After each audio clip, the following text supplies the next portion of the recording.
Bueno, esta tarde, tal como habíamos dicho, tenemos como invitada a la doctora Mireia de Wollans, quien es una mujer pues que tiene varias incluso que hacer intelectual. Es médico cirujana, es nutrióloga, también dentro de la rama de la medicina, es una investigadora, es licenciada en ciencias jurídicas y, por supuesto, es escritora. Y en esa pues especialidad, en esta última, es que se le ha invitado esta tarde a participar en estas videoconferencias de la Universidad Nueva San Salvador. El año pasado, 2025, Mireia ganó el premio de novela Ítalo López Pallecios, que es de UCA Editores, parte de la Universidad Centroamericana, y ganó con su novela Azul del Sur. Mireia pues ha escrito varias novelas de carácter histórico, entre ellas está Rerum, donde el diablo llegó a mi calle, y bueno, y tal como dije, Azul Ventura, y hay otras, por lo menos hay una que está recién terminada y suma pues a su quehacer literario. También está involucrada en la gestión de programas educativos, de congresos científicos, dirige también, tiene un programa en Radio Clásica, Bienestar, con Mireia Wollans. Entonces, tal como dije, pues es una mujer que participa en muchos aspectos de la vida científica y pues cultural en la literatura. Así que Mireia, muchas gracias por estar esta tarde. Te damos la bienvenida a esta conferencia de la Universidad de Nueva San Salvador. No sé si el doctor Contreras, que veo que está con nosotros, quiere decirnos algo. El doctor Contreras, Hernán Contreras, es nuestro rector emérito. Gracias, Germán.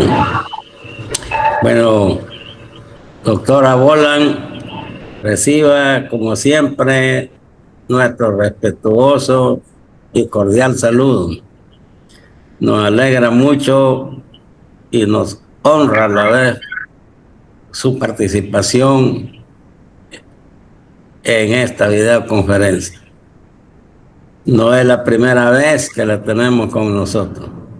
Así que reciba pues con nuestro saludo el agradecimiento institucional de la UNSA. Gracias. Buenas tardes nuevamente. Gracias al doctor Hernán Contreras, rector emérito de la Universidad Nueva San Salvador, y al doctor Germán Cáceres, director de Cultura de la misma universidad. Estoy muy contenta de estar aquí esta tarde y poder presentar ciertos detalles relativos a mi novela Azul Ventura, que se va a lanzar en mayo próximo.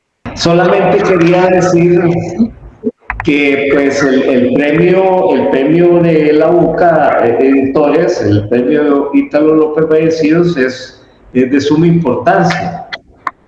Y también quería mencionar que eres la tercera persona que lo recibe. Anteriores han sido Mario Argueta y Horacio Castellanos Moya, quienes pues tienen una importancia grande en la literatura hispanoamericana. Así es que estás en un nivel pues muy importante, creo yo. Bienvenida, perdón. No, gracias por lo que agregaste, Germán. Sí, me siento muy feliz de ese logro. Me llena de satisfacción y me estimula pues a seguir, porque la verdad que me encanta relatar historias. Pues ahora, aparte del doctor Contreras y el doctor Cáceres, a quienes le doy las gracias. También le doy las gracias al equipo del Departamento de Cultura que colaboran con el doctor Cáceres en estas buenas actividades culturales, educativas, que son sumamente importantes para El Salvador. Bueno, gracias a todos. Empezamos esta charla que me fue solicitada en relación a la novela que ganó el certamen nacional Ítalo López Vallecillos, donde tuve el gusto pues de ser la ganadora. Y este evento se dio en el marco de la conmemoración de los 50 años de UCA Editores y de los 60 años, de la Universidad Centroamericana Dr. José Simeón Cañas. La siguiente, Carlitos. Esta es la presea que me dieron, que me hace sentir muy honrada. Siguiente. Aprovechando la conferencia, voy a hacer publicidad de mis novelas. Estas son las 3 novelas que mencionaba el doctor Cáceres: Rerro, Memoria de un internado, 1979, y Cuando el diablo llegó a mi calle, que les cuento de que de 1979 ya no hay ninguna impresión, se acabaron. Ha tenido una gran aceptación, así que estoy muy contenta. Siguiente. Para poder hablar de la novela Azul Ventura, tengo que decirles que es una novela de corte histórico, que podemos decir que se desarrolla entre 1769 a 1812, pero que llama mucho la atención porque incluye los sucesos violentos, digámoslo así, que se dieron el 5 de noviembre de 1811 y que para los salvadoreños están bien introducidas en nuestra mente, pero abarca otros sucesos. Creo que eso fue lo que más llama la atención, pero hay muchísima más historia de nuestro país en el periodo que he mencionado, que no se conoce y es riquísima y es tan buena como la de cualquier otro país. Aquí lo que quise ponerles es el mapa de la época en que vamos a meternos cuando leamos la novela, donde Centroamérica se llamaba el Reino de Guatemala. Tenía una capitanía general en Santiago de Guatemala, que es la antigua Guatemala actualmente, y también a su vez dependía del Virreinato de la Nueva España, que era México, aunque más grande de lo que lo conocemos. Siguiente. Eso es Azul Ventura, ¿verdad? Todo es azul en esta novela. Siguiente. Para entender lo que pasó ese 5 de noviembre, cómo es que se dieron las cosas, porque las cosas nunca son espontáneas, siempre tienen un hecho que los antecede. Vamos a enterarnos de que todo esto en realidad empezó en Europa. Siguiente. En Europa empezó con un grupo de personas que crearon un movimiento intelectual al que se le llamó la Ilustración, y por tanto al siglo XVIII se le denominó el siglo de las luces. O sea, llegó la luz al cerebro y algunos, muy pocos por supuesto, comenzaron a pensar de una manera diferente a lo que lo hacían las mayorías. Entonces podemos decir que la Ilustración es un movimiento intelectual del siglo XVIII que transformó la manera de entender la sociedad, la política y el poder, es decir, la vida.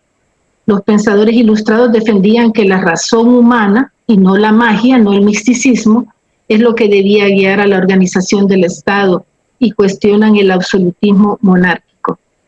Y este movimiento se dio entre 1685, todo el siglo XVIII, hasta 1815. Siguiente. Entonces, les he traído 4 de los pensadores más sobresalientes de la Ilustración y que han marcado el pensamiento de muchísimas personas a partir del siglo XVIII, y que eso fue haciendo que la vida fuera un poco más diferente. hasta nuestros días a lo que era en comparación a la época que ellos vivieron.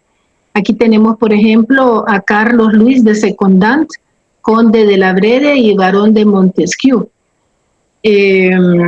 Una de las frases famosas de él: para que no se pueda abusar del poder, es preciso que el poder detenga al poder. O sea que ellos ya estaban conscientes de que eran personas humanas que merecían ser respetadas, que tenían una dignidad, o sea, un valor intrínseco que los hacía humanos y que por eso tenían ciertos derechos. Y este señor marca completamente el giro futuro de lo que llamamos ciencias jurídicas o derecho en su libro El espíritu de las leyes, que lo escribió en 1748, donde la frase clave es la separación de poderes, que para los que están pendientes de las noticias actuales pueden darse cuenta que siempre se habla y la separación de poderes, que significa que el órgano legislativo, el ejecutivo y el judicial deberían trabajar independientemente. Es decir, que los presidentes de esos tres órganos son tres cargos diferentes, y que las sociedades donde se dicen que son democráticas y que tienen estos poderes, en realidad lo que tienen son tres presidentes, y no como seguimos creyendo que solo tenemos el presidente del Poder Ejecutivo, porque todavía tenemos resabios monárquicos en nuestro cerebro. Seguimos pensando en el rey, y ese es un problema propio de cada individuo. En realidad no es así. Entonces él decía, deben crearse tres poderes: el ejecutivo, que es el que administra el Estado; el judicial, que es el que elabora y hace la aplicación de las leyes, es el que ejecuta la justicia; y el legislativo, que hace las leyes, y deberían estar separados y no influenciarse unos por otros. Esa fue una idea revolucionaria y que se ha tratado de que se goce hasta nuestros días. Siguiente. Luego tenemos otro gran pensador, otro ilustrado, Voltaire, que ya ven que es un sinónimo, es un nombre inventado, porque él se llamaba François-Marie Arouet. La frase de él es: quienes pueden hacerte creer absurdos, pueden hacerte cometer atrocidades. Frase representativa también: la razón debe imponerse al fanatismo religioso. O sea, Voltaire atacó mucho el fanatismo religioso, y recordemos que en esa época, en la edad antigua, media, pero más que todo la media, la edad moderna, y después nos hacían creer de que los reyes eran elegidos por Dios. Y quienes demostraban esa situación, quienes estaban a cargo de convencer al pueblo de que así era la Iglesia Católica y sus representantes. Entonces estas personas no creen en eso definitivamente y están dispuestos a decirle a la gente: ya paren, que las cosas no son así, y en realidad salen más perjudicados que beneficiados. Entonces Voltaire atacó el fanatismo religioso y la intolerancia, defendiendo la libertad de pensamiento y el uso de la razón. Siguiente. Aquí tenemos a Rousseau, que siempre voy a decir que es un personaje que merece mucho estudio. Él decía que el hombre nace libre, pero en todas partes se encuentra encadenado. La frase clave de él era libertad, y él fue quien escribió el famoso libro El Contrato Social en 1762. Entonces, esa frase cuestiona la legitimidad del poder político tradicional y abre la idea de la soberanía popular, base de muchas revoluciones. O sea que el soberano no es el rey, no es el rey Sol, no es Luis XIV, el soberano es el pueblo, y el pueblo es el que tiene que tomar las decisiones de cómo debe conducirse el Estado. Rousseau fue un personaje especial, todavía sigue estudiado. Él creía en la educación de parte de los padres a los hijos, y sin embargo tuvo 6 hijos con su compañera de vida Teresa, y todos los regaló a un orfanato. Nunca se supo qué se hicieron los niños, no hay restos de ellos, ¿verdad? Es una situación que todavía los pensadores siguen estudiándola. Siguiente. Y por último, Denis Diderot. Decía Diderot: el hombre no será libre hasta que el último rey sea estrangulado con las entrañas del último sacerdote. Él fue el editor principal de la enciclopedia, que fue la obra central de la Ilustración, y la frase representativa era romper la alianza entre el trono y el altar, es decir, la iglesia que sostenía el absolutismo. Siguiente. Entonces, estos 4 pensadores generaron una serie de ideas a través de sus libros, y esas ideas se fueron regando por Europa, por supuesto no a todos, ¿verdad?, sino a las clases altas, a los que leían, y fueron llegando poco a poco a América. Tomó tiempo, pero se llegaron. Entonces, en resumen, vemos que ellos sostenían que la razón era la guía del progreso, la sociedad debía organizarse según la razón, o sea, la lógica, la ciencia, o sea, lo que podemos ver y comprobar, y el conocimiento obtenido de esa ciencia, no solo por la tradición o la autoridad divina, es decir, la religión. Ellos criticaban el absolutismo, o sea, el poder absoluto de los reyes, y establecieron el concepto de soberanía y los derechos del ciudadano.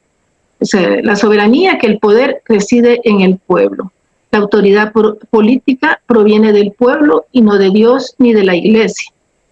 Y que las personas humanas poseen derechos naturales que el Estado debe respetar. Siguiente.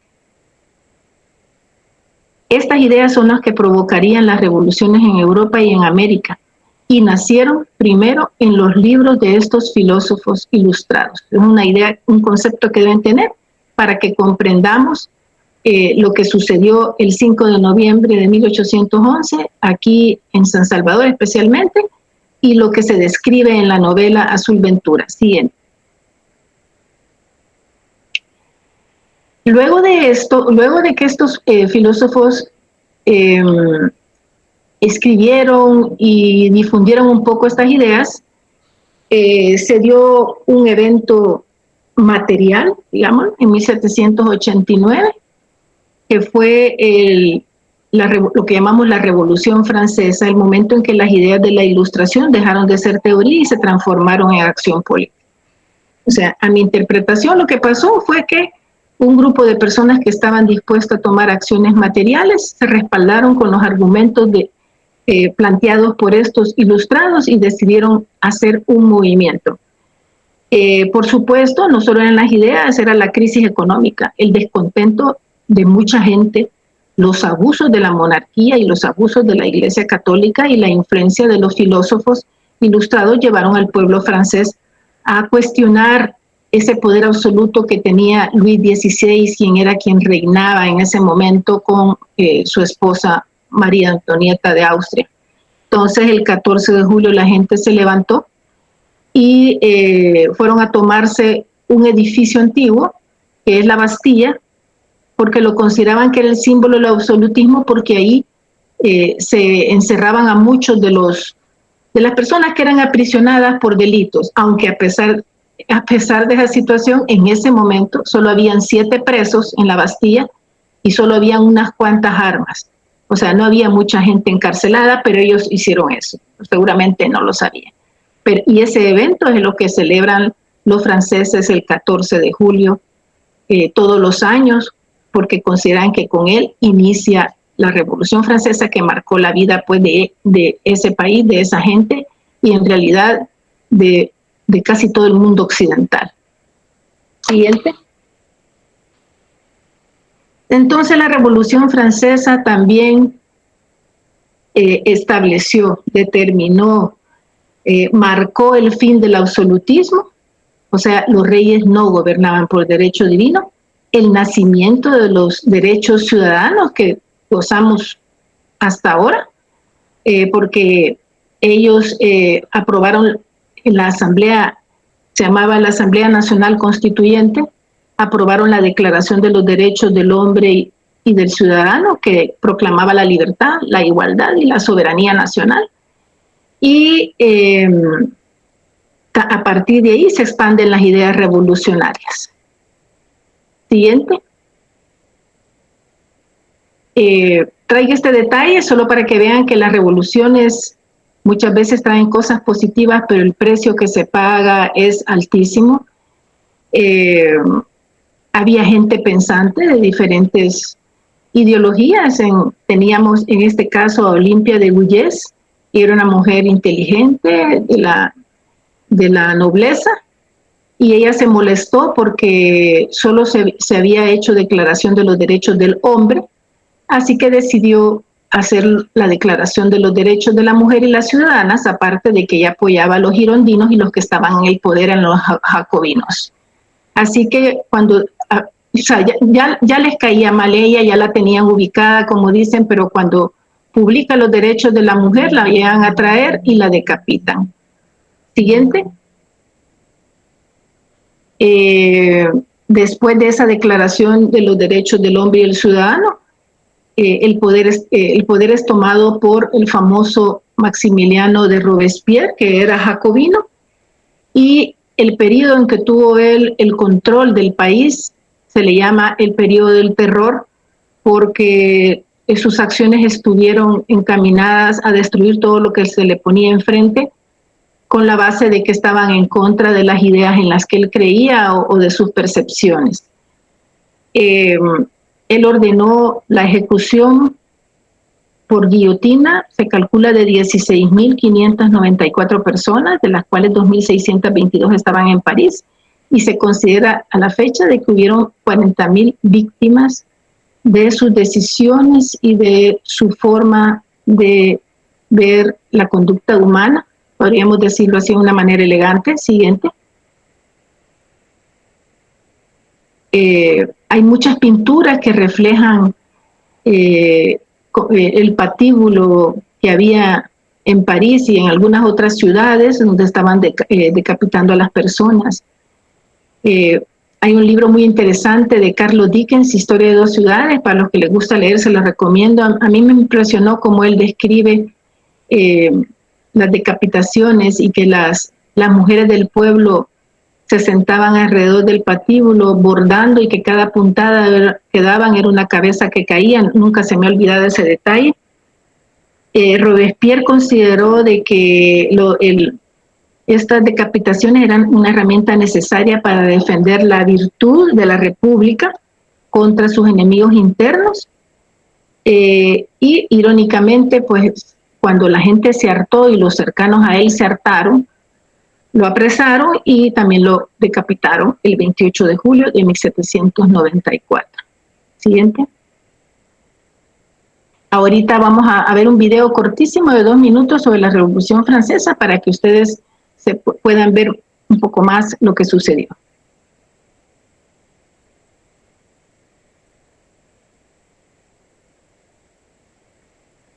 ¿Una sociedad dividida entre la riqueza extrema y la pobreza absoluta? ¿Un pueblo que se alzó contra la monarquía para cambiar el curso de la historia? Prepárense para presenciar la caída de un imperio y el nacimiento de una nueva era. Esto es la Revolución Francesa en 3 minutos. Para entender la Revolución Francesa, debemos viajar a la Francia de finales del siglo XVIII. La sociedad estaba dividida en 3 estamentos o estados: el clero y la nobleza, que disfrutaban de privilegios y exenciones fiscales, y el vasto tercer estado, que incluía a burgueses, campesinos y artesanos, que cargaba con el peso de los impuestos y la pobreza. Mientras el pueblo pasaba hambre, la opulencia de la corte de Versalles y los excesos de la reina María Antonieta encendían la ira popular. A todo esto se sumó una crisis económica brutal, exacerbada por las malas cosechas y los precios del pan por las nubes, el alimento básico del pueblo. La monarquía, endeudada tras la Guerra de Independencia de Estados Unidos, se negaba a reformar un sistema injusto. La frustración social y la sed de cambio, inspirada por las ideas de la Ilustración, llegaron a un punto de ebullición. El 14 de julio de 1789, en un acto de desafío a la autoridad real, el pueblo de París asaltó la fortaleza de la Bastilla, símbolo del poder opresor de la monarquía. Este evento, aunque de poca importancia militar, se convirtió en el símbolo del inicio de la Revolución.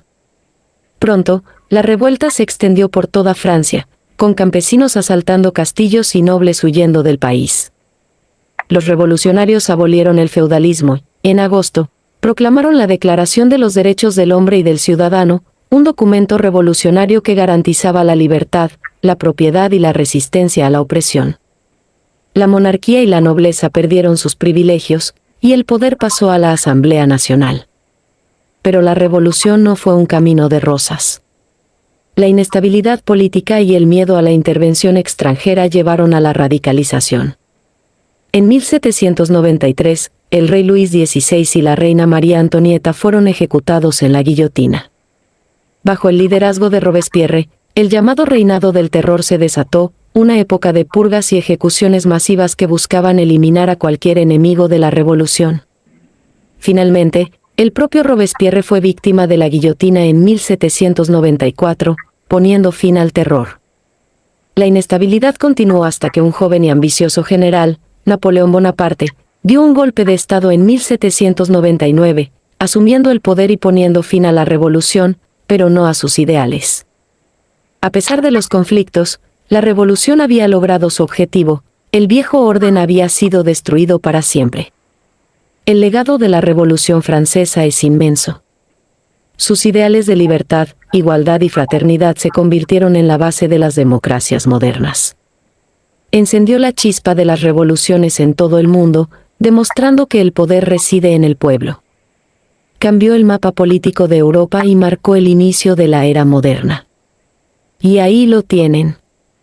Una mirada rápida a la explosiva Revolución Francesa en 3 intensos minutos. ¿Qué crees que fue el momento más importante de esta revolución?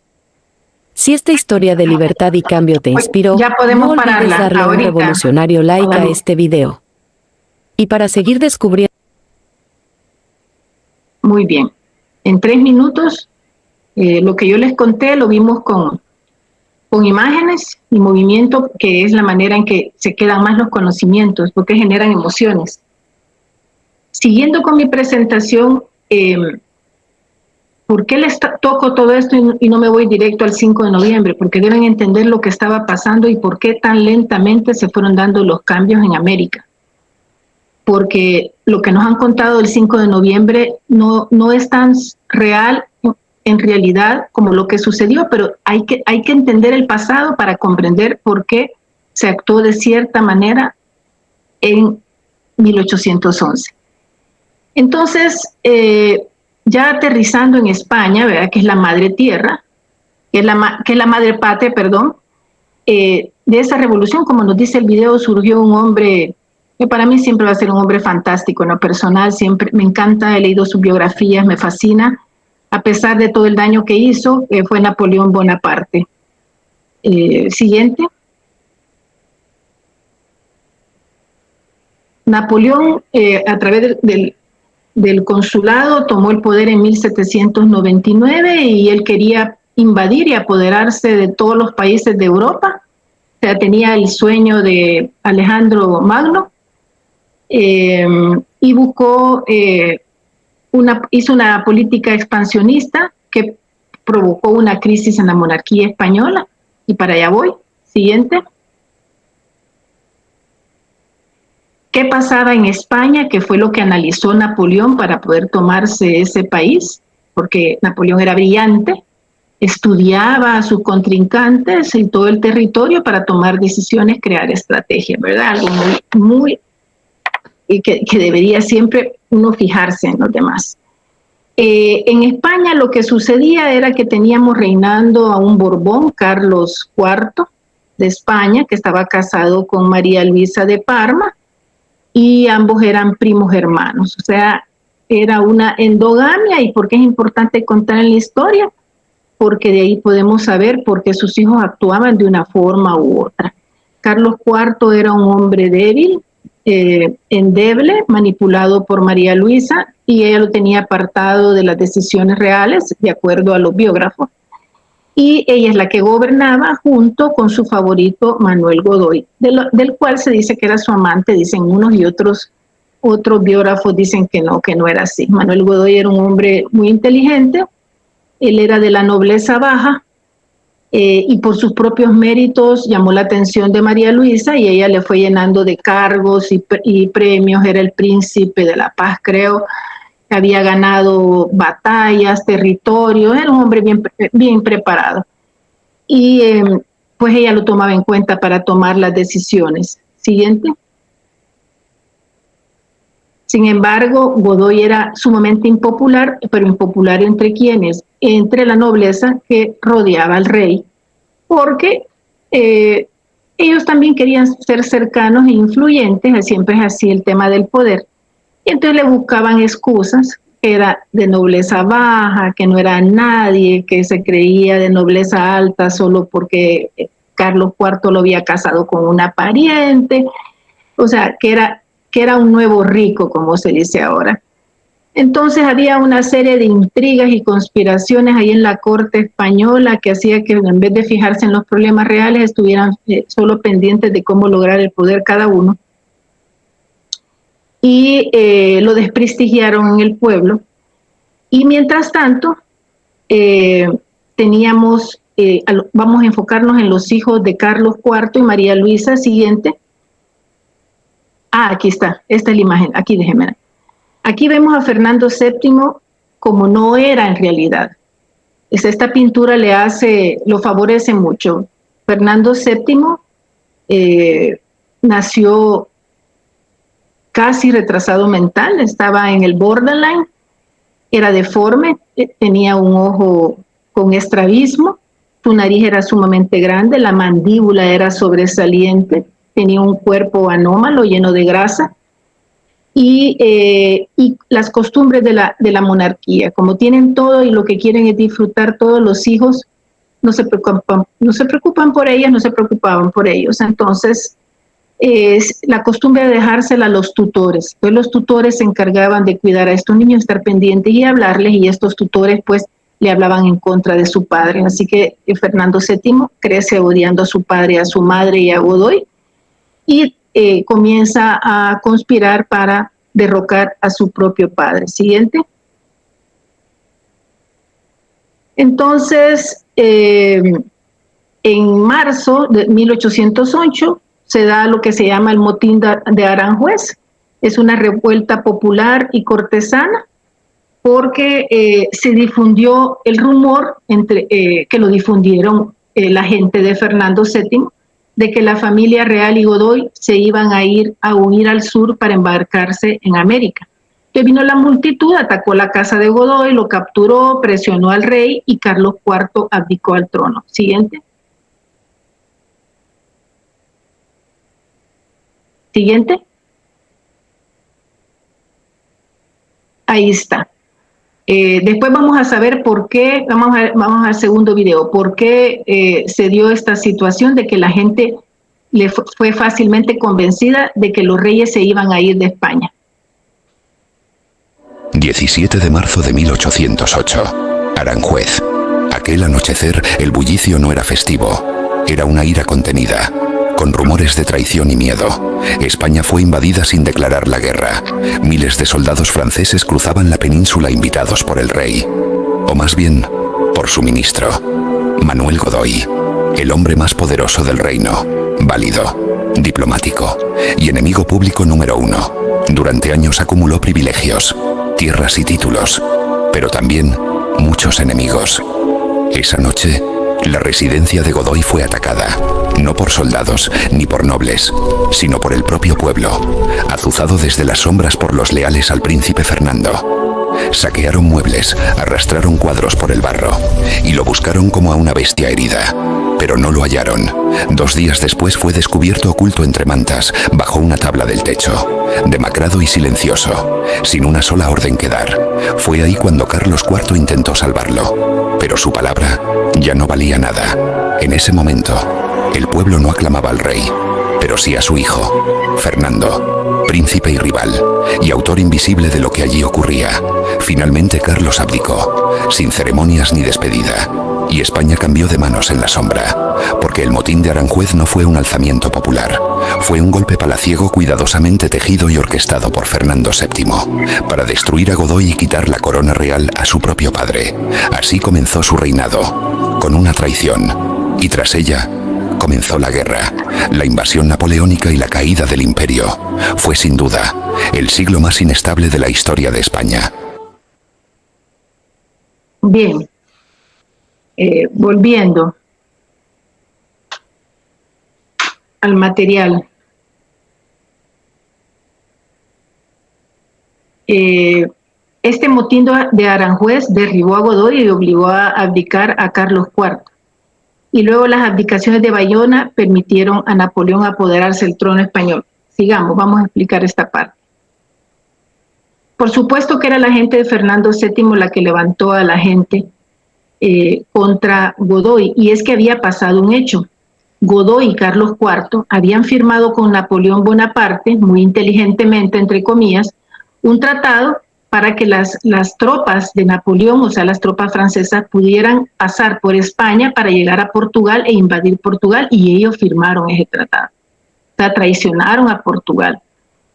Entonces, ¿qué pasó? Vino el rey de Portugal aconsejado, y él aceptando los consejos, ¿verdad? Porque no solo es un tema de tener consejeros, sino aceptar lo que me dicen.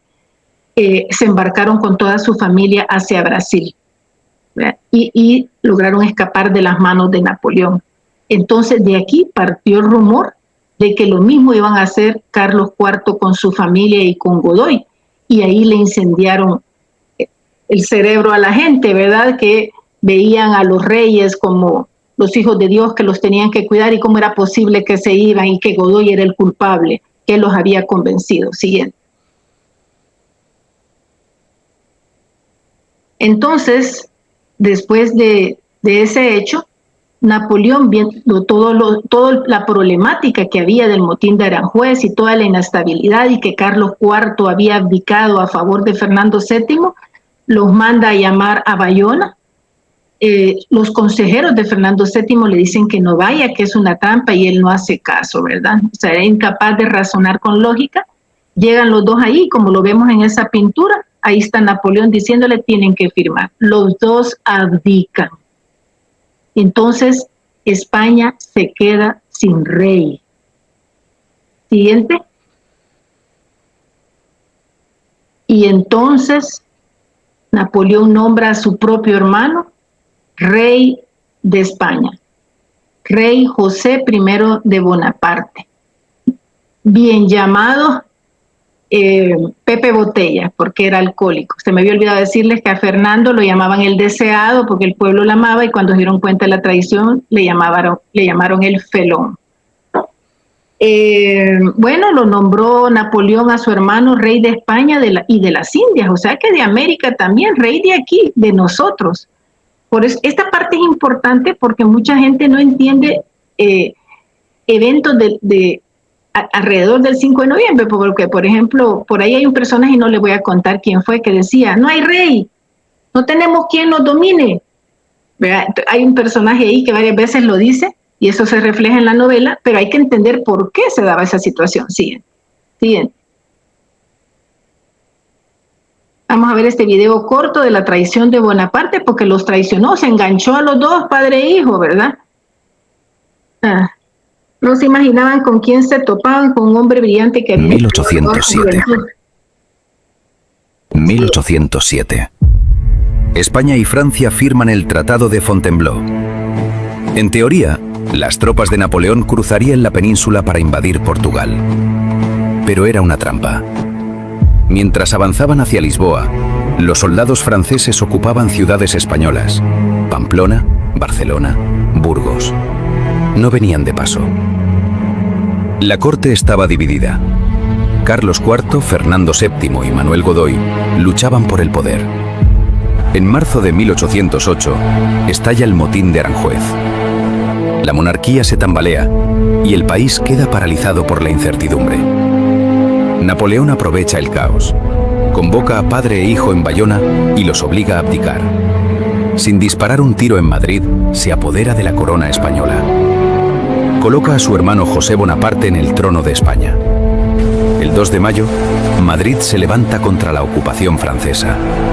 La represión es brutal y la sangre corre por las calles. La traición estaba consumada. Lo que comenzó como una invasión contra Portugal se convirtió en una guerra total. Comenzaba la Guerra de la Independencia.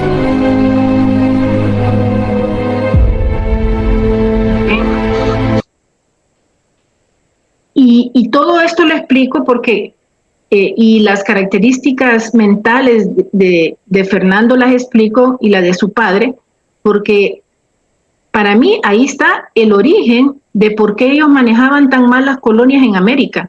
Era porque no les daba la cabeza, diciéndole de la manera popular, no tenían capacidad y solo pasaban en las intrigas palaciegas, olvidándose de que había todo un reino que cruzaba el mar y llegaba al otro lado, que había que gobernar y lograr mantener de una manera en que no se fueran a rebelar, más que tenían un archienemigo siempre detrás de ellos tratando de quitarles todo, que era Inglaterra, el enemigo por décadas de España, y ahora Francia, ¿verdad? Pero no lo vieron así. Entonces, después de este evento del motín de Aranjuez y las abdicaciones de Bayona, que hoy entendemos por qué se le llama así, hubo un evento que incendió otra vez a parte de la población, y fue que cuando se iban a la familia real a Francia, habían dejado a los 2 hijos menores de Carlos IV y María Luisa de Parma en el Palacio Real, y llegan soldados al palacio para írselos a llevar, y la gente se da cuenta y se levanta. También esto fue motivado porque el ejército francés pues ya estaba regándose por toda España. A partir de cuando trataron de invadir Portugal, se había desprestigiado la monarquía tras el motín de Aranjuez, que había sido en marzo, y había un gran temor porque Francia ocupara España, ¿verdad? Entonces el 2 de mayo se da el levantamiento famoso, porque quedó retratado en muchas pinturas de un famoso pintor, valga la redundancia, español, que es Francisco de Goya y Lucientes, y hubo demasiada violencia y crueldad. Siguiente. Y todo esto debilitó a España. Aquí está el infante Francisco de Paula de España y su hermana María Luisa, que los habían dejado en el palacio. Es lo que les digo yo, de que tenían los hijos, pero no se encargaban de ellos, ¿verdad? Y se olvidaron de los 2 niños, ¿verdad? Entonces, cuando los soldados trataron de llevárselas, el pueblo se rebeló en las calles, la artillería del cuartel de Monteleón se unió a la resistencia, y al amanecer del 3 de mayo se realizaron fusilamientos masivos. ¿Por qué? Porque la gente se levantó a atacar a los soldados franceses. Entonces fue una matanza terrible. Siguiente.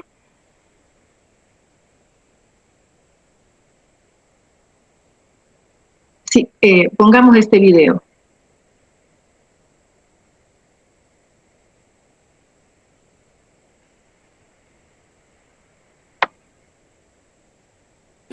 Una verdad incómoda.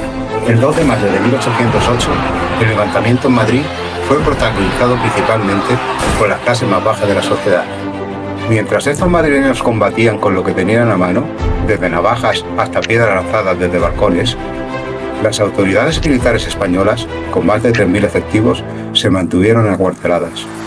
Solo un reducido grupo de artilleros y oficiales desobedecieron las órdenes. La burguesía, el clero, la aristocracia e incluso los intelectuales permanecieron en sus casas, ajenos al sufrimiento del pueblo. La falta de apoyo de las autoridades y de las clases acomodadas dejó al pueblo indefenso ante la crueldad de las tropas napoleónicas, sellando el trágico destino de la insurrección. Muy bien. Solo un grupo pequeño de militares salieron a apoyar al pueblo que atacaba a los franceses. Todos los demás se encerraron, se protegieron y ahí los dejaron. Y al final el general Murat del ejército francés logró controlar la situación. Pongamos la siguiente, por favor. Y apresó a todos los que pudo y los fusilaron el 3 de mayo. ¿Quiénes estaban peleando en ese momento? Artesanos, obreros, mujeres, soldados, pocos militares, entre ellos Luis Daoíz y Pedro Velarde. El ejército francés era dirigido por Joaquín Murat, que ya estaba casado con una de las hermanas de Napoleón. Hubieron entre 400 y 500 españoles muertos durante el levantamiento y los fusilamientos posteriores. Alrededor de 150 soldados franceses muertos que el pueblo mató con macetas que tiraban desde los balcones, navajas, palos, ¿verdad? Porque no tenían otro tipo de artillería. Y ya les conté pues que fue sofocado por Murat. Siguiente. Vamos a ver aquí. Este es un video cortísimo donde quiero resaltar a Goya porque es uno de mis pintores favoritos. Siguiente, con todo lo que él hizo sobre este evento, que demuestra por qué España estaba tan débil al momento en que las colonias se rebelaron. Siguiente. Los fusilamientos del 3 de mayo es una obra revolucionaria en la historia del arte, no solo por su temática, sino por cómo la aborda Goya. Rompió con la tradición de glorificar la guerra y mostró su crudeza. Uno de los detalles más impactantes es el hombre con camisa blanca en el centro. Su pose, con los brazos en alto, recuerda a una crucifixión, simbolizando el sacrificio humano. Además, Goya no busca héroes. Los rostros de los soldados que disparan son invisibles, deshumanizándolos. En cambio, las expresiones de horror de las víctimas son protagonistas, lo que refleja la brutalidad de la guerra. Este cuadro influyó en artistas como Picasso en el Guernica. Finalmente, un detalle técnico, Goya usó pinceladas rápidas y directas, algo poco común en la época, dando un dramatismo crudo y casi moderno a la escena. Muy bien. La historia y el arte siempre están amarrados, no solo en la literatura, ¿verdad? Como el caso de esta novela histórica Azul Ventura, sino en la pintura, en la música. Aquí algunas de las pinturas que hizo Goya, ¿verdad? El fusilamiento, siguiente. La crueldad, miren ese cadáver despedazado y colgado ahí para que la gente tuviera más terror y ya no siguiera levantándose, siguiente. Hay un libro completo de eso, las mujeres peleando con sus bebés en brazos, que yo lo andaba buscando, mi papá lo compró hace como 40 años, y me acuerdo cuando vi las escenas, yo estaba adolescente y quedé impactada de la crueldad con que los franceses atacaron a los españoles. Siguiente. Entonces, la consecuencia histórica de esto es que aunque fue reprimido, el hecho encendió la guerra de independencia española, y provocó la creación de juntas de gobierno en muchas ciudades de España, lo que luego influiría en las juntas y movimientos autonomistas en América, incluido el de San Salvador en 1811. Siguiente. Porque cuando la población ve débil a sus cabezas, entonces las ven de menos y deciden ellos tomarse el poder. Entonces, en 1808, Napoleón Bonaparte invade España 3 años antes nada más de nuestro evento del 5 de noviembre, obliga a abdicar a Carlos IV, estamos haciendo un resumen, ocurre algo extraordinario, España se queda sin rey legítimo y surge una pregunta, si el rey desaparece, ¿dónde reside la soberanía? Y aquí aparece indirectamente la influencia de Rousseau y los otros, Diderot, Montesquieu, etcétera, porque nos dicen, está en el pueblo. Siguiente. Entonces el puente entre Europa y 1811, vamos a decir que es Rousseau el que más famoso hacen, ¿verdad? Pero yo también creo que los demás tuvieron muchísimo que ver, especialmente Montesquieu, con el contrato social, idea central, la soberanía no pertenece al rey, sino al pueblo. El poder político no viene de Dios ni de la monarquía, el poder nace de la voluntad colectiva de los ciudadanos. Y esa es la teoría, la teoría tradicional, la tengo tachada ahí, que ya se borra. No hay reyes impuestos por Dios, es una farsa. Siguiente. Entonces, en España, no en América, comenzaron a formarse juntas de gobiernos locales para gobernar en nombre del pueblo. Mientras ellos creían que iba a regresar su rey legítimo, al que creían que era Fernando VII, porque siempre la gente tiende a la juventud, ¿verdad? Y creían todavía que Fernando era un santo. Un ejemplo de eso es la Junta Suprema Central, que se crea en ese mismo año para coordinar la resistencia contra Francia. Siguiente. Entonces, para entender lo de las juntas y cómo se formaron, hay que recordar que España no era un estado centralizado en esa época, sino que era una monarquía compuesta, o sea, habían territorios diferentes unidos por la figura del rey. Siguiente. Viendo el poder, cómo se distribuía el poder, cómo era su estructura básica en el Imperio Español, recordemos que teníamos un rey de España, que era la máxima autoridad, era el jefe político, militar, la autoridad religiosa en América, o sea, tenían el patronato real, de ahí nace ese concepto de patronato. Ejemplo de eso, ahí está en la pintura de Carlos III de España, de los Borbones. Siguiente. Luego tenemos también el Consejo de Indias, que era un órgano que asesoraba al rey en asuntos americanos, era el cerebro administrativo del Imperio Español. Desde Madrid tomaban decisiones que afectaban a ciudades tan lejanas como San Salvador. Ellos elaboraban leyes coloniales, nombraban funcionarios y supervisaban la administración. Siguiente. Luego vemos que en esa estructura se crearon los virreinatos. El de nosotros, el que nos gobernaba, era el virreinato de la Nueva España, en territorio mexicano. Y el virrey era el representante directo del rey en esas tierras. Siguiente. Abajo de ellos estaban las capitanías generales, como la de Guatemala, donde el capitán general era la máxima autoridad. Siguiente. Entonces, en la Capitanía General de Guatemala, las provincias formaban parte de esa monarquía compuesta. Por eso algunos criollos pensaron, si las provincias de España pueden gobernarse mientras el rey está cautivo, nuestras provincias también. Siguiente.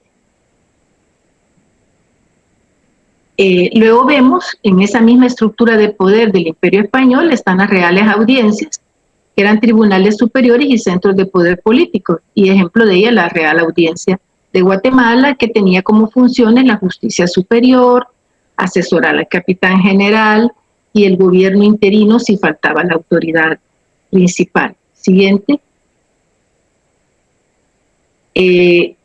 La Real Audiencia de los Confines la menciono porque es la misma Real Audiencia de Guatemala, solo que se cambió de lugar. Originalmente estaba en el pueblo de Gracias a Dios en Honduras y luego en 1549 la pasaron a Santiago de los Caballeros en Guatemala. Siguiente, por si hay confusiones o alguno lo ha oído.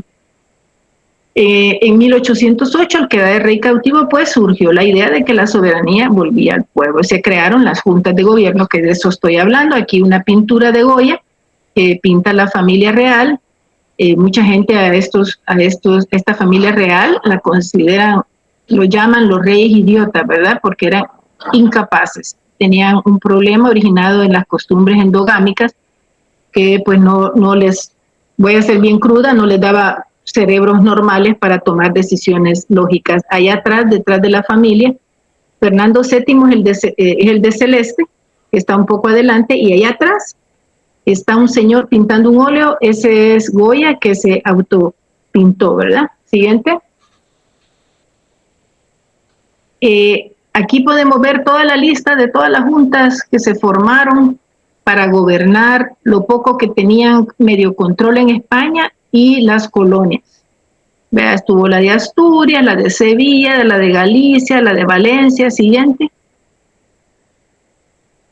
La de Aragón, la Suprema Central, que estaba en Aranjuez, el Consejo de Regencia de España e Indias, que se formó hasta en 1810 y estaba en Cádiz. ¿Por qué tanta junta? ¿Por qué lugares diferentes? Porque se iban moviendo a medida que avanzaban las tropas francesas.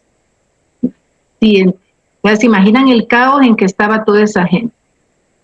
Esta es una pintura que se hizo sobre el Consejo de Regencia de España e Indias, y el 29 de enero de 1810 fue creada. Siguiente. O sea, había una gran inestabilidad. Ya cuando se formó la de Cádiz, ellas enviaban órdenes a las colonias americanas pidiendo que se reconociera su autoridad sobre ellos, que enviaran representantes para las diferentes acciones que querían tomar y que se mantuviera la fidelidad a Fernando VII. Siguiente.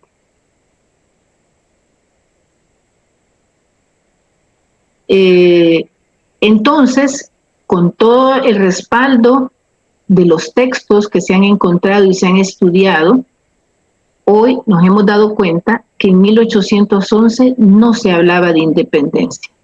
Se hablaba de ser autónomos, pero siempre siendo parte del Imperio Español. Y las cabezas que estaban en esos movimientos de ideas, digámosle así, se consideraban españoles, y ellos mismos lo decían. Ellos no se querían separar de España. O sea, el concepto que nos han vertido de primer grito de independencia no tiene base real. no tiene base en que sustentarse. Lo que tuvimos en realidad fue un deseo de ser autónomos, que ellos lo materializaron con una acción que no se la voy a contar hasta que lean la novela, porque ahí sale. Siguiente. Siguiente, eso.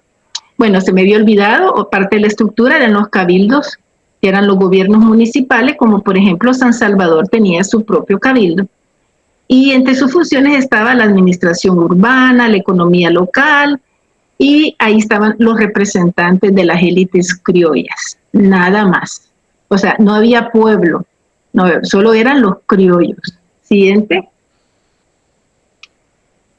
Y en los cabildos estaban los alcaldes ordinarios, que eran 2, los regidores, el síndico procurador, el alguacil mayor, el mayordomo de propios, el escribano del cabildo. O sea, un concepto que con el tiempo fue evolucionando hasta tener lo que nosotros llamamos alcaldía, que llama la atención, que es una palabra de origen árabe, ¿verdad? Y que se mantiene más o menos la estructura de poder igual. Siguiente.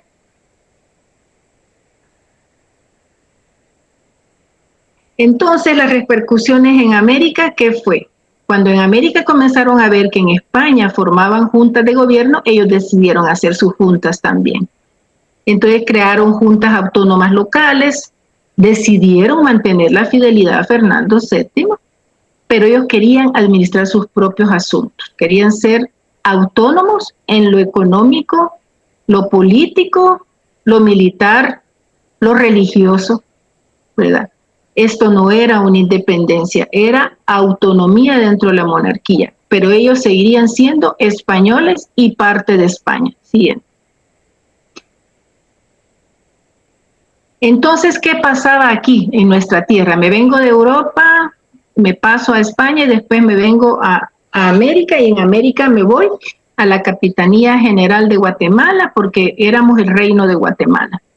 Aquí, en lo económico, que siempre es lo más importante, porque es lo que mueve más al humano, el principal producto, el que nos daba de comer, era el llamado el añil o siquilite.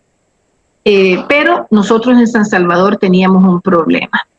Quienes más se enriquecían de nuestro trabajo en la producción del añil y la elaboración del polvo colorante eran los guatemaltecos. No éramos nosotros los sansalvadoreños. ¿Sí?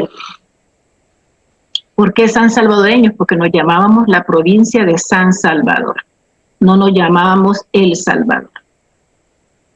Entonces, problemas principales que tenían los criollos era los impuestos que imponía la capitanía, que venían del virreinato y que venían de España, los monopolios comerciales, porque Guatemala controlaba el comercio de todo prácticamente, y el control político que había desde Guatemala. Entonces, San Salvador sentía que trabajaba, que luchaba, que aportaba riqueza, pero no tenía poder político que le permitiera tomar decisiones que lo llevaran a tener mayores beneficios de su esfuerzo. Siguiente. Entonces, San Salvador producía el añil. Aquí están los obrajes. Este es un obraje, es un dibujo de un obraje, pero Guatemala controlaba el comercio y las ganancias. Siguiente. Durante varios años, la provincia de San Salvador fue gobernada por intendentes interinos cercanos a las élites criollas. Los intendentes eran los representantes del virreinato en las provincias del Reino de Guatemala, y en los últimos, antes de 1811, en los últimos 10, 11 años, no habían mandado a ningún español. Todos eran criollos de aquí, que tenían vínculos con los criollos que tenían más poder, ejemplo, con José Matías Delgado y todo su clan. Entonces, cuando la corona intentó restablecer un control más directo, que fue a finales del siglo XVIII, esas cabezas, esas élites de criollos aquí en San Salvador se sintieron molestos porque amenazaban sus intereses. Siguiente. Hay un aspecto en la economía de todo esto que debemos conocer, y era cómo se comercializaba el añil en las ferias de comercio. Que las ferias eran muy importantes porque allí eran los momentos clave para organizar el comercio regional. Ahí llegaban los productores de las provincias, los comerciantes mayoristas, las casas mercantiles y los compradores que exportaban a Europa. Siguiente. El gran centro comercial, la feria más importante era en Guatemala, donde operaban las principales casas mercantiles. En esa feria se fijaban el precio del añil, los créditos y deudas y los contratos de exportación. Siguiente. Las ferias también habían en San Vicente y en San Miguel, pero la influencia que tenía y la capacidad de acción que tenían las de Guatemala eran superiores a la de San Vicente y San Miguel. Aunque tuviéramos ferias aquí, seguía siendo controlada la exportación final por los comerciantes de Guatemala. Siguiente. Entre 1790 y 1810, la provincia de San Salvador producía más riqueza en añil que otras provincias y teníamos uno de los mejores colorantes de añil que se producían. Siguiente. En cuanto a los créditos, que era donde agarraban a los productores de San Salvador tenían que pedirle prestado dinero a los comerciantes de Guatemala y pagarle de acuerdo a la tasa de interés que ellos querían, y después le tenían que vender a esos mismos productores, les pagaban en forma genérica con colorante, y lo restante lo que deseaba el comerciante en Guatemala, porque la clave del sistema era el crédito adelantado. Siguiente. Entonces el comerciante en Guatemala es el que financiaba la producción. Antes de cada cosecha, muchos hacendados añileros necesitaban dinero para pagar trabajadores, para comprar herramientas, para mantener las haciendas, para financiar el procesamiento del añil. Y por eso los comerciantes les adelantaban dinero en mercancías. A ese adelanto se le llamaba habilitación. Siguiente, y lo menciono porque eso es una palabra que se usa mucho en la novela. Entonces la deuda se pagaba con añil. El productor debía vender al mismo comerciante que le había dado el crédito. En la práctica, el comerciante controlaba el negocio. Siguiente. El comerciante fijaba el precio también. Todo esto generaba una relación económica muy desigual. Siguiente. Ya casi termino. El comerciante controlaba la exportación. ¿Por qué? Porque ellos tenían los puertos hacia el Atlántico y nosotros no teníamos puertos. Todos los comerciantes guatemaltecos controlaban el transporte, los contactos comerciales y los precios internacionales. Siguiente. Eso había generado muchísimo resentimiento en San Salvador. Mencionar los apellidos Aycinena, Urruela, Beltranena y otros montones generaba odio porque se sentían explotados. O sea, los criollos hacendados que producían el añil se sentían explotados. Había un desequilibrio económico. Siguiente. Todos los productores de San Salvador cultivaban el añil, dependían del crédito de los comerciantes de Guatemala, que controlaban el precio y el comercio del producto. Como resumen, siguiente. Este es un dibujo de cómo eran los obrajes, ¿verdad? Que aquí están los trabajadores poniendo arriba, están poniendo la hoja del añil que se va a cocer en agua hirviendo por varias horas en el segundo nivel, y de ahí va a salir el líquido que tiene el colorante, que lo van a dejar secar y después van a hacer los pancitos del polvo de añil, como vemos en esos sacos. Siguiente. El trabajo en los obrajes era duro. Siguiente. Como había mucho calor, siempre estaban los obrajes cerca de un río, había moscas, el colorante y el calor debilitaba la piel de los trabajadores, entonces las moscas aprovechaban para sembrar sus huevos y ahí se hacían las lesiones, y entonces enfermaban de fiebres y muchos morían. Esto era un trabajo durísimo. Siguiente. El añil de nosotros era muy cotizado en Europa porque era muy bueno para hacer los vestidos y otros, pintar otros tipos de telas allá en Europa. Siguiente. Pagaban muy bien, pero pagaban muy bien a los guatemaltecos. Siguiente. Entonces, ya terminando, esta es la base histórica para que poder disfrutar más la novela Azurventura. Y solo les voy a dejar ahí una cascarita para que se entusiasme. Su personaje principal es Miriam, una mulata. Siguiente. Y ahí tenemos 2 españoles, Sebastiana Luengo, siguiente, y su hermano, el padre Anselmo Luengo. Luego 2 niñas, Feliciana y Manuela, que son sobrinas de Miriam, también son mulatas. Siguiente. El intendente Antonio Basilio Gutiérrez y Ulloa. Siguiente. Su esposa María de la Encarnación Barreda y Betancourt. Siguiente. La hija de ellos, Casimira Gutiérrez y Barreda. Siguiente. Y aquí están toda la bibliografía que tuve que consultar. Puede pasar por las páginas, Guadalupe, para poder escribir esta novela. Aparte que voy a hacerle publicidad a la Academia Salvadoreña de la Historia. Recibí varios cursos de la Academia sobre toda esta época. Fue lo que me entusiasmó a escribirla. Y también un libro del doctor Pedro Escalante Arce, habla de Nequepio.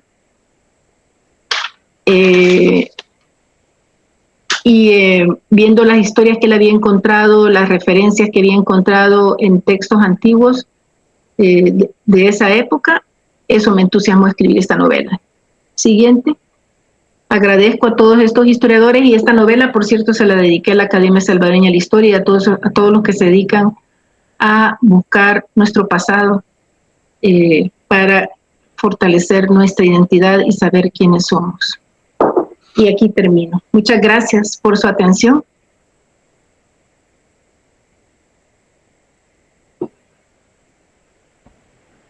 Gracias, Mireya, has hecho pues un recorrido histórico sumamente interesante, ese recorrido en el que está tu novela Azurventura. Creo que, tal como expresó el jurado, pues tu investigación artística, tu investigación histórica sobre la novela es muy importante, y ellos han destacado eso precisamente. Recuerdo cuando se anunció el premio el año pasado, destacaron eso, tu investigación histórica, lo cual ahora nos has expuesto. La ilustración, pues como tú has dicho, fue una influencia importante en el continente americano, en nuestro continente.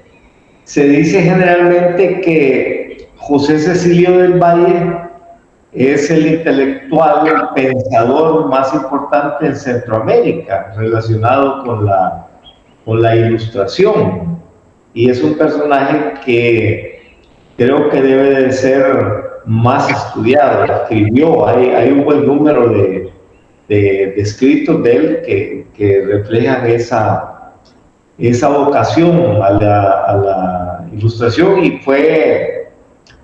casi fue presidente de la Federación de Estados Centroamericanos. Lo único que se muere al último momento, no pudo tomar posesión, ¿verdad? Bueno, así es el destino. Muy bien, no se preguntan, por favor, comentarios.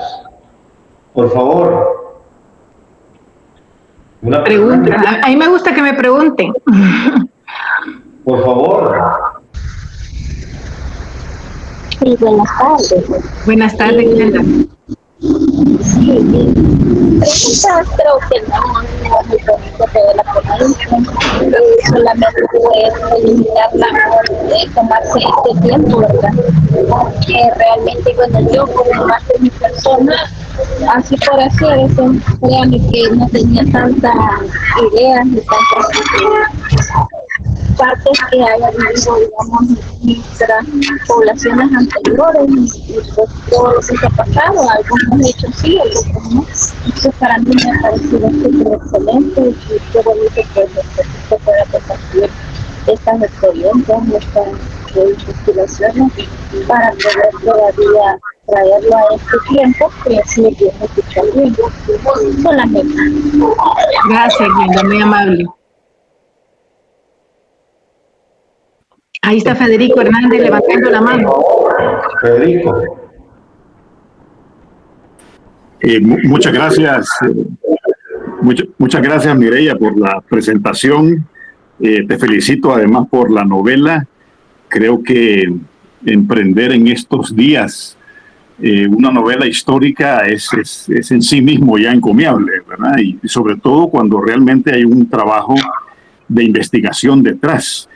Y creo que además estás incursionando en, bueno, yo sé que habías escrito antes, pero me refiero a que estás teniendo esta oportunidad de proyectarte con la novela histórica en un momento muy particular de la historiografía hispanoamericana, porque esto lo hemos tenido oportunidad de platicar con Pedro Escalante, con Carlos Gregorio, que creo que ambos están conectados. Realmente hay que hacer una revisión de la historiografía hispanoamericana, porque es increíble la cantidad de errores, de mitos, de tergiversaciones que ha habido a lo largo de nuestra historia y sobre todo de cómo hemos revisado nuestro pasado, ¿verdad? De una manera muy interesada. Entonces creo que lo que has hecho de objetivamente acercarte a ese pasado nuestro, del cual hablamos tanto, pero desconocemos tanto al mismo tiempo, 1811 en particular, creo que habla muy bien de cómo estás, no sé si lo hiciste conscientemente, pero aprovechando esta ola, ¿verdad?, de sano revisionismo que hay en este momento en Hispanoamérica. Yo te quería comentar nada más sobre el caso particular que estoy investigando ahora y es muy arduo.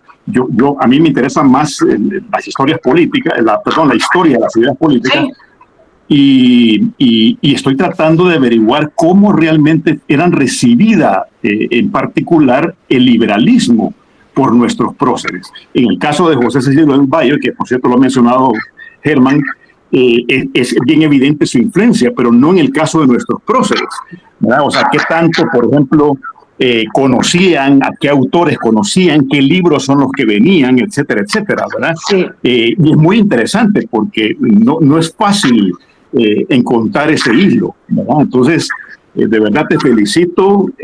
Yo te animaría, por supuesto, a seguir con esto. Ya me han contado ahí en la biblioteca de la UCA que sos una frecuente visitadora, ¿verdad?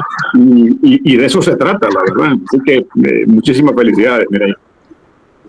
Federico, gracias por tus palabras. Mira qué bueno todos los temas que tocaste con relación a cómo llegaron estas ideas liberales al cerebro de los próceres. Yo también me lo he estado pensando y me puse a revisar y qué bueno que vivimos en esta época del internet y encontré un detalle que yo me atrevo a ponerlo como origen en la novela, y por eso es bueno en la novela, porque uno puede ficcionalizar, y es lo único que he encontrado que me dice cómo llegó la idea de la independencia al cerebro de ellos, y lo vas a ver en la novela. No te lo voy a decir, Federico. No te lo voy a decir. Muy bien, me parece muy bien. Sí, mira, ahora, ¿cómo llegué a esto? Es que fíjate que este tipo de conocimientos que nos aporta la Academia Salvadoreña con todo lo que ellos van sacando, ya se sabía por alguna gente que le gustaba investigar y leer. Mi papá desde pequeña me decía, eso es mentira lo de la independencia, eso es mentira lo del 5 de noviembre. Y yo me decía, mi papá es algo raro, decía yo, inadaptado, decía yo, pero hoy, cuando comencé a recibir estas clases y me voy dando cuenta que cosas de las que mi papá me decía, ahí las estaban exponiendo, yo me quedé, uno no debe hablar mal de sus papás. Mi papá tenía razón. Entonces, a mí me asombró, y eso también fue una motivación de escribir, porque me sentía, pues, tú sabes, los sentimientos de uno, de hija, ya cuando los padres se han ido, y dice, voy a sacar todo lo que mi padre me decía y respetar su memoria para escribir esto. Lo otro es que yo también me puse a pensar cómo es que habían creado estos mitos con relación a la independencia y otras situaciones.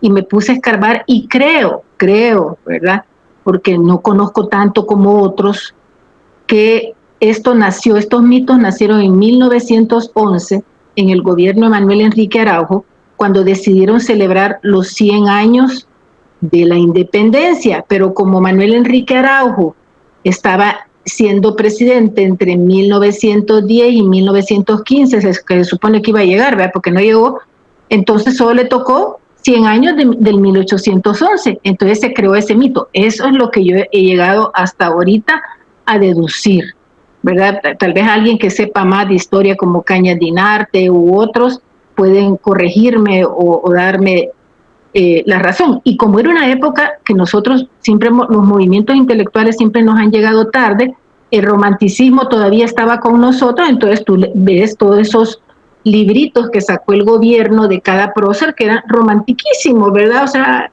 describían a las personas con una serie de virtudes y atributos exagerados, pero eso era muy del romanticismo, que era lo otro que te quería decir. Eso con respecto a lo que comentaste, ¿verdad? Muchas gracias, Mireya. Gracias a ti. ¿Alguien más, por favor?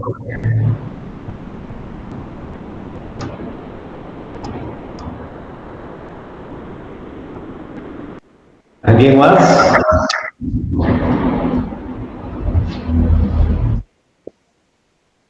Pedro Armas. Vino, San Pedro, hola. Interesante todo lo expuesto, la investigación y todo lo expuesto en el libro, ¿no? Pero el mito este que se habla, el primer grito de la independencia, ¿no? Que se habla aquí en San Salvador sobre la iglesia de la Merced, donde hay un campanario, se supone que Matías Delgado estuvo dando el primer grito, ¿no? Yo lo que veo es que sin duda no fue un movimiento independentista como tal, ¿no? Porque paralelamente en Sudamérica concretamente, y hablemos de Venezuela, en 1810 hubo algo muy parecido a esta manifestación de crear una junta o independizarse, aún siguiendo la obediencia del rey que estaba ahí, ¿no? Se aprovechó la baja o poca autoridad que tenía don Pepe Botella, ¿no? Pero aquí en Venezuela, al año siguiente aquí en San Salvador, todos estos movimientos fueron el germen para la independencia, ¿no? Independiente de que este primer grito no haya sido en tal, ¿no? En Venezuela concretamente, ya en 1811 y 12, a raíz de este primer movimiento, empiezan las guerras de revolución, que se consolidan en 1821. Algo parecido a lo que, similar a lo que pasó aquí en Centroamérica o puede haber pasado en otros países de Sudamérica, ¿no? Esa era mi observación, pero igual compraremos el libro, muy interesante. Hay cosas que me llevan a pensar, ¿no? En función de todos los movimientos internos que hubo en función de Francia y España. Así que la felicito y estaremos pendientes a comprar el libro, a comentarlo. Muchas gracias. Muchas gracias, Pedro. Solo para lo que les gusta leer, después de la publicación de Azul Ventura, ya tengo escrita la precuela. Quiero hacer una línea, así como una saga, así como La Guerra de las Galaxias. Ya tengo la precuela de la novela. Siempre Miriam va a estar ahí, la mulata, como personaje principal. Y mi idea pues es seguir escribiendo lo que dice Federico, seguir escribiendo lo que siguió después de 1811, y por eso es que estoy yendo a la UCA, investigando, para poder hacer una novela. Considero que la figura literaria de la novela es más fácil que sea leída que un libro técnico, de que solo se describen los hechos, porque para algunas personas es aburrido. En cambio, la novela, como puede presentar la parte humana de los personajes, las emociones, y crea mucha empatía con el lector, entonces es más fácil de que se lea y se conozcan hechos históricos cuando es novela histórica, ¿verdad? Así que esa va a ser mi contribución, y pues espero que tenés suficiente vida para lograr llegar hasta el siglo XX, porque es tan rica la historia de nosotros, tiene tantos hechos tan no sé, tan llamativos, tan increíbles, que yo no sé cómo es que no se han hecho más públicos y se han enseñado en los centros de enseñanza, porque es fascinante. Yo veo otros países en Europa, la gente conoce al dedillo. Miren España, pues miren todos los videos, que el motín de Aranjuez, que el levantamiento del 2 de mayo, que las abdicaciones, y la gente te lo maneja al dedillo, y hay películas, series y todo. Y yo traté de buscar videos de algo de Centroamérica en esa época y no hay nada. No hay nada, no le hemos dado la relevancia, ¿verdad? Nosotros mismos lo hemos hecho que esto no tenga la importancia que se merece. Así que ojalá pues con el tiempo esto cambie. Y perdón que vuelva a meter la cuchara, Mireya, pero lo que estás diciendo es bien importante, y es que a todo lo que estás mencionando, que es absolutamente cierto, debemos de sumar lamentablemente la tragedia en el país, primero que prácticamente la ausencia de cronistas, ¿verdad? No ha habido cronismo, digamos, en nuestra historia.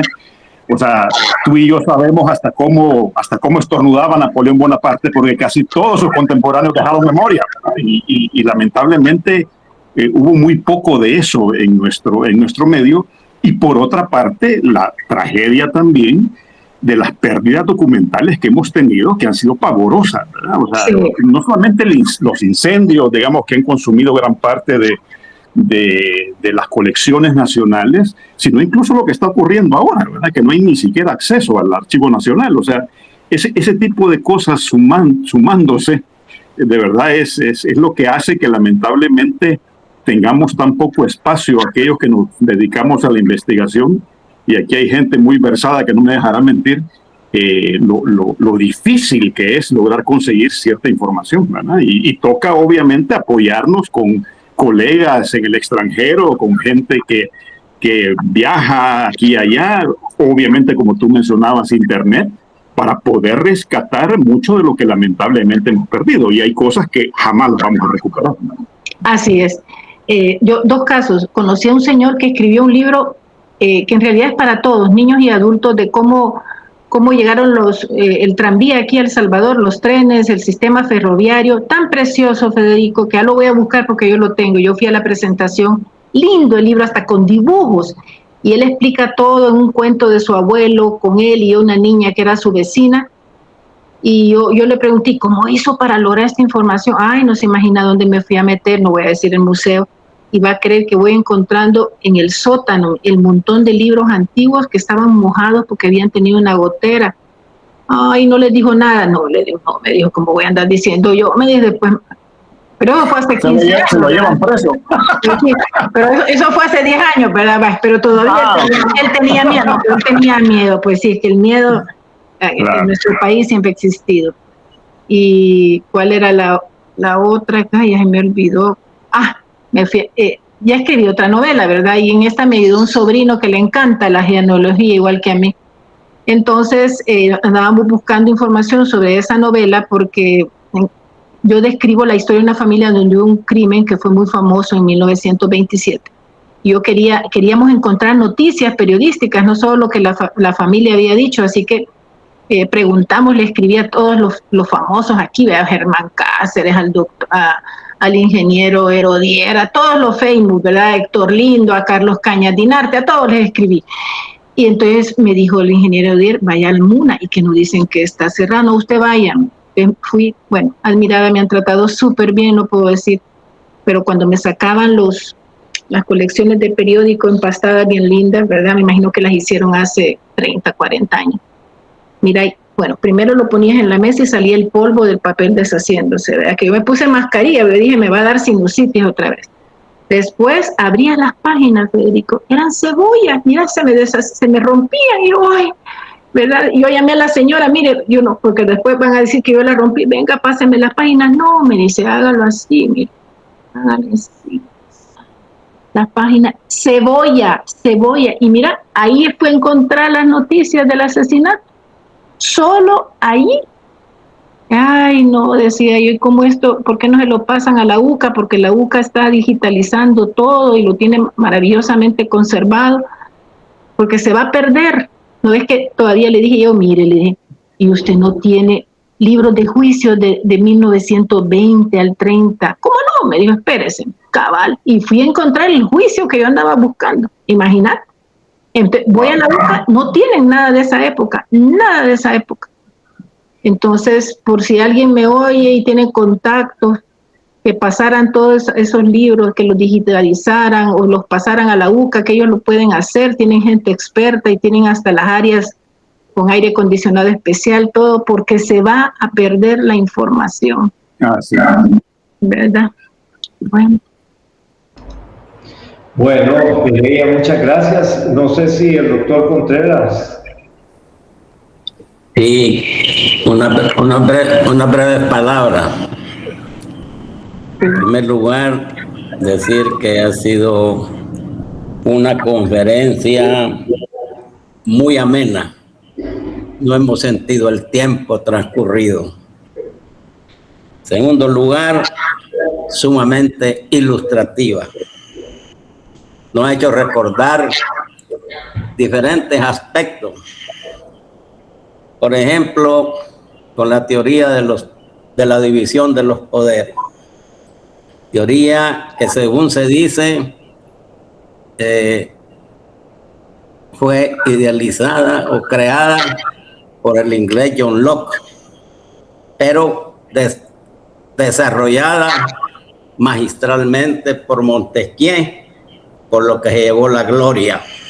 Sí. Lo que quería agregar es que hace algunos 3 lustros, unas 2 décadas, se hablaba de que deberían de ser no solo 3 poderes, sino 5 poderes. Se hablaba, y lo constaté una vez en la República de China, en Taiwán, que existía desde esos días el yang del poder del control gubernamental. Y se hablaba también de un 5º poder, que fuera el poder electoral. Porque siendo nada más poderes u órganos del Estado, se podría tener realmente una verdadera independencia en las funciones del control gubernamental de parte de las instituciones que lo ejercen, como los que ejercen el poder electoral. Solo siendo poderes u órganos podrían tener una verdadera independencia. Entonces menciono esto como para que se piense y se analice. Está bien. Por otra parte, me parece tan interesante la exposición que hemos disfrutado, que creo yo, y vamos a hablar con el doctor Cáceres para ver si aquí en la UNSA hacemos un conversatorio sobre su novela y esta exposición, en donde participen desde luego estudiantes, docentes y invitados desde luego, porque me parece que nos ha brindado usted muchos aspectos que son dignos de ser apreciados con mayor tiempo, de ser analizados con mayor tiempo.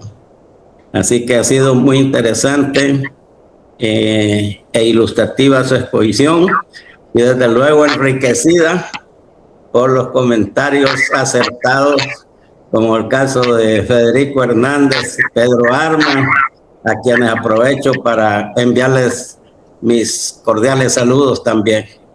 Así igualmente. Doctor. Gracias, Federico. Bueno, ahí te quedo.